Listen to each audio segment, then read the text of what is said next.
When I first heard about Hurricane Irma, I was driving on my way to work, just another regular day. I usually tune into the traffic report. And after the traffic report, there's a weather report. They talked about this huge storm brewing in the Atlantic, and they mentioned that it was on its way to Barbuda. And this was the first time that I've heard Barbuda mentioned in a international weather report. So that was kind of troubling, to say the least. It definitely grabbed my attention. I was at home in the UK when I heard about Hurricane Irma. I'd been speaking to friends and family in Barbuda in the days leading up to it, so I knew that it was coming. I just kept following its path online and hoping that it changed course. I was in New York, more specifically the Bronx, where I have resided for the past 38 and a half years, but it was a long night. I felt a sense of bewilderment and anxiety that I do not think I have ever felt from my beloved Barbuda. We did not take the storm seriously because we thought that it wasn't going to hit us directly. And because of the reports that we were receiving from our local ABS station, they themselves were unsure of the direct path of the hurricane. So we had about 2 days when the station started to say that we would be in the cone where we'd be getting the major winds. So during the day, persons were still hustling, making final preparation, checking their roofs, putting up shutters. But in the afternoon, it was, I don't know, an eerie feeling, like it was still. That night, we weren't hearing anything but this unusual, very high-pitched whistling sound of the wind, and the house was actually moving, rocking, and it seems like the roof was lifting.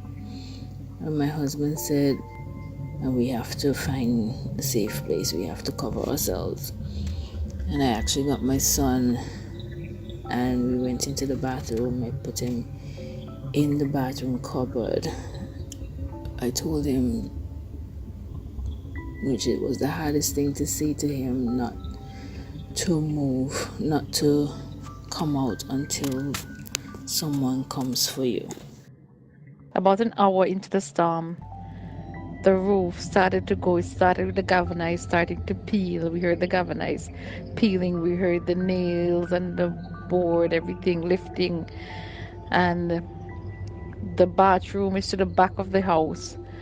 So we all had to run to the back of the house and we all had to cram in the bathroom. There was 8 of us. The things were just flying around in the house and we had to just keep pressure on the door. So we were there until the eye, and then we moved to a more secure place. Most of our stuff got wet, got damaged, but thank God for life. The day after the hurricane, the community was like in shock.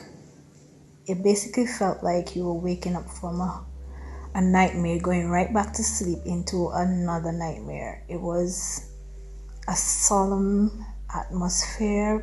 Persons were just had stone cold faces, just in awe of what they're actually seeing. There wasn't much being said among the community. Persons were just walking around, seeing the damages and just making sure friends and loved ones are okay. But it was basically a silent atmosphere. Everyone became your neighbor. I mean, we live in the same community, but it's like everyone became their brother's keeper. We were in shock at the same time, but we were together. we had sense of unity. We had it, us coming together as a people. We went to assess our neighbors' houses. We helped to move stuff. We were there. Everybody was eating basically out of one pot. It was a bond that I would never forget. After Irma hit, not being able to contact anyone on the island, just having to wait was just awful. Your imagination kind of runs away with you, and then there's the shock and the fear and the hopelessness when the first reports come out as Barbuda's being flattened, and you still can't contact anybody. After Hurricane Irma, all the communication with the island was cut off due to the fact that the cell phone tower was knocked down. This did not get restored for weeks, so you didn't know if your family was okay, not knowing for that extended period of time. All you got were video footage of the first responders that came to Barbuda and some of the news reporters that were doing interviews with people in Barbuda. While you're watching that footage, you're looking to see if you could recognize anybody, all your family members. Like, that's all you had.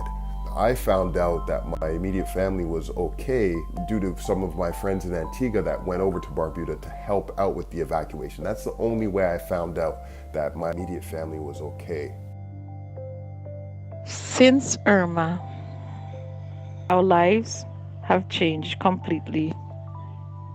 We had challenges after the hurricane. Getting my child back, getting the school established. My house that got damaged, the roof have not been replaced as yet.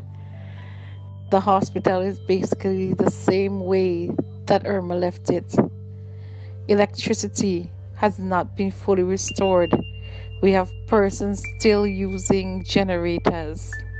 We need those services to be restored.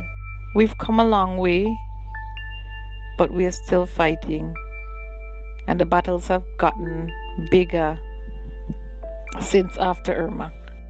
We are a resilient people, and any situation we face, we have the ability and the determination to come out of it unscathed.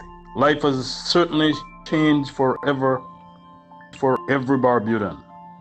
As long as Barbudans are included, their voices and their ideas are heard as we planned the economic future for Barbuda. As long as it's being done with Barbudans, things will be okay. I've learned to appreciate the simple things in life. Family, friends, neighbors, everybody looking out for everybody. Even though we don't have the commodities of life. We are one people. We are together, and we want what's best for our future generation.